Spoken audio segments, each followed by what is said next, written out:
Welcome to watch today's Fresham. A small Haussmannian apartment of 61 square meters for large-scale entertaining. Architect Juliette Rubel has undertaken a fascinating exercise in style, acquiring a small Haussmannian apartment to slip into, but also to play with it and better transform it into a space large enough to entertain. This 61 square meter apartment on Boulevard Richard Lenoir is mine.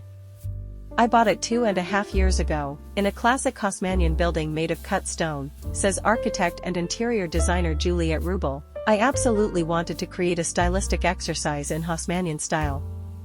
The exercise therefore began with the reorganization of the 3-room space into 2 rooms based on the principle of a kitchen open to the living room, like a bar for entertaining, hence the maximization of the living space in relation to the size of the apartment.